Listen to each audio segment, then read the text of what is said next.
নমস্কাৰ মই মজিদ বন্ধুসকল পলকতে সংকোচি সন্ধিয়াৰ 7টা গুৰুত্বপূৰ্ণ খবৰ। প্ৰথমটো খবৰ, ৰাজ্যত পুনৰ হাজাৰ হাজাৰ পদ খালী। এইবাৰ ৰাজ্যৰ শিক্ষা বিভাগত ওলাইছে হাজাৰ হাজাৰ চাকৰি। ৭০,০০০ টকা পৰ্যন্ত লাভ কৰিব মাহিলী দৰমহা। এতিয়াই সাজু কৰক নথিপত্ৰ। ৰাজ্যত আকৌ ওলাইছে হাজাৰ হাজাৰ চাকৰি। ৭০,০০০ টকা পৰ্যন্ত মাহিলী লাভ কৰিব দৰমহা। আবেদনৰ বাবে এতিয়াই সাজু কৰক নথিপত্ৰ। ১০,৬৭৩টা পদৰ বাবে শিক্ষা বিভাগে মুকলি কৰিলে বিজ্ঞাপন। এছ.এছ.এৰ অধীনত LP আৰু UPৰ শিক্ষকক দিয়া হ'ব নিযুক্তি। ৮ নৱেম্বৰৰ পৰা কৰিব পাৰিব আবেদন। আৰু আবেদনৰ অন্তিম তাৰিখ হৈছে ৩০ নৱেম্বৰ ২০২৫। https://dee.assam.gov.in এই ৱেবছাইটৰ জৰিয়তে আপোনালোকে অনলাইনত কৰিব লাগিব আবেদন। ৮ নৱেম্বৰৰ পুৱা 10 বজাৰ লগে লগে মুকলি হ'ব এই ৱেবছাইট। আৰু ৩০ নৱেম্বৰৰ মাজনিশালৈকে মুকলি হৈ থাকিব এই ৱেবছাইটৰ লিংক। অফলাইনৰ আবেদন গ্ৰহণযোগ্য নহ'ব, অৰ্থাৎ আপোনালোকে অফলাইনত আবেদন কৰিব নোৱাৰিব এই চাকৰিৰ বাবে। বিশেষ নিযুক্তি অভিযানৰ জৰিয়তে লাভ কৰিব চৰকাৰী চাকৰি। আৰু এই বৃহৎ নিযুক্তিক লৈ ৰাজ্যৰ শিক্ষামন্ত্ৰী ডাক্তৰ ৰণোজ পেগুৰ ডাঙৰ মন্তব্য। পৰৱৰ্তী খবৰ, ব্ৰহ্মপুত্ৰৰ বুকুত গৰিমা শইকীয়া গাৰ্গে বিসৰ্জন দিলে জুবিন গাৰ্গৰ চিতাভস্ম।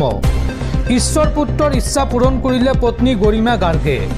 বিশাল ব্ৰহ্মপুত্ৰৰ মাজত বিলীন হ'ল জুবিন গাৰ্গ। আৰু তাৰ পিছতে কান্দি কান্দি আৱেগিক হৈ পৰিল জুবিন পত্নী গৰিমা শইকীয়া গাৰ্গ। ব্ৰহ্মপুত্ৰৰ বুকুত গৰিমা শইকীয়া গাৰ্গে বিসৰ্জন দিলে জুবিন গাৰ্গৰ চিতাভস্ম। কাছুমাৰী ঘাটত উপস্থিত হৈ আৱেগিক হৈ পৰিল পত্নী গৰিমা শইকীয়া গাৰ্গ। ভগ্নী পামী বৰঠাকুৰো উপস্থিত থাকে কাছুমাৰী ঘাটত। আৰু ঈশ্বৰ পুত্ৰৰ ইচ্ছা পূৰণ কৰিলে জুবিন পত্নী গৰিমা শইকীয়া গাৰ্গে। বিশাল ব্ৰহ্মপুত্ৰৰ বুকুত বিলীন হ'ল জুবিন গাৰ্গ। পৰৱৰ্তী খবৰ, সাৱধান, পুনৰ ভয়ংকৰ গতিত আহি আছে সাগৰীয় ঘূৰ্ণীবতাহ মন্থা। আৰু এই ভয়াৱহ ঘূৰ্ণীবতাহ মন্থাক লৈ অসমতো জাৰি কৰা হৈছে এলাৰ্ট। বংগোপসাগৰত উদ্ভৱ হোৱা মন্থাই জোকাৰি যাব অসমকো। অহা 5 দিনলৈকে অসম তথা উত্তৰ পূৰ্বাঞ্চলত হ'ব প্ৰবল বৃষ্টিপাত। এই সন্দৰ্ভত আঞ্চলিক বতৰ বিজ্ঞান কেন্দ্ৰৰ সতৰ্কবাণী। ভয়াৱহ ঘূৰ্ণীবতাহ মন্থাক লৈ অসমতো জাৰি কৰা হৈছে সতৰ্কতা। বংগোপসাগৰত উদ্ভৱ হোৱা মন্থাই জোকাৰি যাব অসমক। অহা 5টা দিনলৈকে অসম তথা উত্তৰ পূবত হ'ব প্ৰচণ্ড বৰষুণ। এই প্ৰচণ্ড বৰষুণৰ লগতে ধুমুহাই প্ৰভাৱ পেলাব পাৰে উত্তৰ পূবত।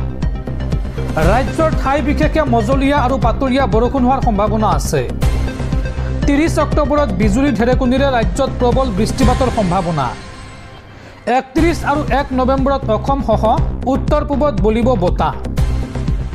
প্ৰতি ঘণ্টাত 30ৰ পৰা 40 কিলোমিটাৰ গতিবেগত ধুমুহা আহিব পাৰে ৰাজ্যত। ধুমুহাৰ লগতে এই 2টা দিনত প্ৰবল বৃষ্টিপাত হোৱাৰো সম্ভাৱনা আছে। বৰঝাৰস্থিত আঞ্চলিক বতৰ বিজ্ঞান কেন্দ্ৰই জাৰি কৰিছে এই সতৰ্কতা। দৰ্শকসকলৰ বহুতো গুৰুত্বপূৰ্ণ খবৰ আছে। তাৰ আগতে আপোনাক জনাওঁ যে যদি আপুনি এতিয়ালৈকে এইটো ভিডিঅ'ত লাইক কৰা নাই তেন্তে এতিয়াই ভিডিঅ'টোত লাইক কৰি দিয়ক। আৰু এনেকুৱা ধৰণৰ ভিডিঅ'সমূহ নিতৌ চাবলৈ চেনেলটো ছাবস্ক্ৰাইব কৰি কাষত থকা বেল আইকনটো প্ৰেছ কৰি ৰাখক। পৰৱৰ্তী খবৰ, ৰাজ্যত পুনৰ ভয়ংকৰ পথ দুৰ্ঘটনা। এইবাৰ চিপাঝাৰৰ 15 নং ৰাষ্ট্ৰীয় ঘাইপথত ভয়ংকৰ পথ দুৰ্ঘটনা। আৰু এই ভয়ংকৰ পথ দুৰ্ঘটনাত থিতাতে মৃত্যু হৈছে 2জন বাইক আৰোহীৰ। এখন তীব্ৰবেগী ট্ৰাকে মহতিয়াই নিয়াৰ ফলত নিহত হয় এই বাইক আৰোহী 2জন। চিপাঝাৰৰ 15 নং ৰাষ্ট্ৰীয় ঘাইপথত ভয়ংকৰ পথ দুৰ্ঘটনা। এই ভয়ংকৰ দুৰ্ঘটনাত থিতাতে নিহত হৈছে 2জন বাইক আৰোহী। এখন ট্ৰাকে মহতিয়াই নিয়াৰ ফলতে নিহত হয় এই বাইক আৰোহী 2জন। আৰু থিতাতে নিহত যুৱক 2জন ছানিদুল আলী আৰু মুবাৰক আলী বুলি চিনাক্ত কৰা হৈছে। এই দুৰ্ঘটনাটোত গুৰুতৰভাৱে আহত হৈছে আন এজন বাইক আৰোহী। নিহত যুৱকদ্বয় খলিহৈ মিলন বজাৰৰ বুলি খবৰ আহিছে। একেখন বাইকতে উঠি আহিছিল এই যুৱক 3জন। আৰু দুৰ্ঘটনা সংঘটিত কৰিয়ে পলায়ন কৰে ট্ৰাক লৈ পলায়ন কৰে চালকে। পৰৱৰ্তী খবৰ, ৰাষ্ট্ৰসংঘত বক্তব্য ৰাজ্যিক বিজেপিৰ সভাপতি দিলীপ শইকীয়াৰ। নিউয়ৰ্কত ৰাষ্ট্ৰসংঘৰ সাধাৰণ অধিৱেশনত ভাৰতৰ হৈ প্ৰতিনিধিত্ব কৰে দিলীপ শইকীয়াই। পৰৱৰ্তী খবৰ, নলবাৰীত বীৰ লাচিত থানাৰ কাৰ্যালয় ভাঙি লণ্ডভণ্ড কৰিলে বজৰং দল আৰু বিশ্ব হিন্দু পৰিষদে। নলবাৰীত বীৰ লাচিত থানাৰ লগত বিশ্ব হিন্দু পৰিষদ আৰু বজৰং দলৰ সংঘাত তীব্ৰতৰ হৈ উঠিছে। নলবাৰীৰ হাটখোলাস্থিত বীৰ লাচিত থানাৰ জিলা কাৰ্যালয়ত মঙলবাৰে এক উত্তেজনাৰ সৃষ্টি হয়, য'ত বিশ্ব হিন্দু পৰিষদ আৰু বজৰং দলৰ কৰ্মীসকলে কাৰ্যালয়টো লণ্ডভণ্ড কৰে। ঘটনাটোৰ সূত্ৰপাত হৈছিল বীৰ লাচিত থানাৰ সদস্য পাপু অসমে বিশ্ব হিন্দু পৰিষদ আৰু বজৰং দলৰ নলবাৰী জিলাৰ সংযোজক নয়ন তালুকদাৰক ফোনযোগে ভাবুকি দিয়াৰ অভিযোগক কেন্দ্ৰ কৰি বিশ্ব হিন্দু পৰিষদৰ নেতা এজনে সামাজিক মাধ্যমত এই বিষয়ে জনোৱাৰ পিছতে বীৰ লাচিত থানাৰ নেতাজনে ভাবুকি দিয়া বুলি বিশ্ব হিন্দু পৰিষদ আৰু বজৰং দলৰ কৰ্মীসকলে দাবী কৰিছে।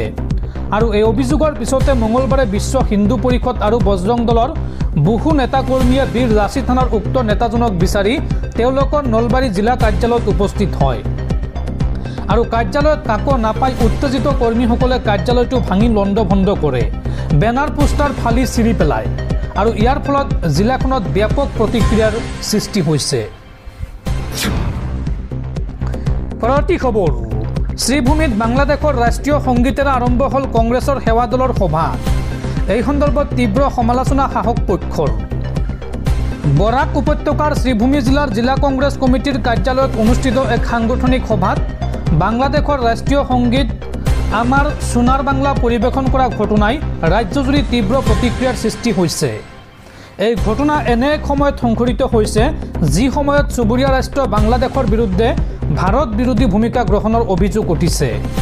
শ্ৰীভূমি জিলা কংগ্ৰেছ সেৱা দলৰ এখন সাংগঠনিক সভাত জিলাখনৰ প্ৰবীণ কংগ্ৰেছী বিদুভূষণ দাসে মঞ্চত আমাৰ সোণাৰ বাংলা শীৰ্ষক গীতটো পৰিৱেশন কৰে।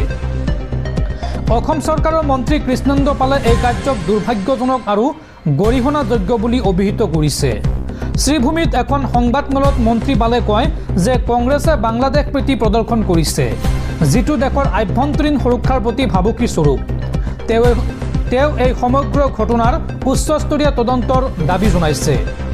সভাখনত উপস্থিত থকা প্ৰদেশ কংগ্ৰেছ সেৱা দলৰ অধ্যক্ষ দীপ বায়নে এই অভিযোগ খণ্ডন কৰিছে আৰু তেওঁ দাবী কৰে যে বিদুভূষণ দাসে গীতটো বাংলাদেশৰ ৰাষ্ট্ৰীয় সংগীত হিচাপে নহয়, বৰঞ্চ কবিগুৰু ৰবীন্দ্ৰনাথ ঠাকুৰৰ গীতাঞ্জলি কাব্যগ্ৰন্থৰ এক কবিতা হিচাপেহে সুৰ লগাই পৰিৱেশন কৰিছিল। বায়নৰ মতে কবিগুৰু এজন প্ৰকৃত ভাৰতীয় আৰু তেওঁৰ এই কবিতা দেশৰে অমূল্য সম্পদ। তেওঁ সাহসীয় বিজেপিয়ে এই বিষয়টোক ৰাজনৈতিক অস্ত্ৰ হিচাপে অপপ্ৰচাৰ চলোৱা বুলি অভিযোগ কৰিছে। পৰৱৰ্তী খবৰ, ৰাফেল যুদ্ধ বিমানত উৰণ ৰাষ্ট্ৰপতি দ্ৰৌপদী মুৰ্মুৰ।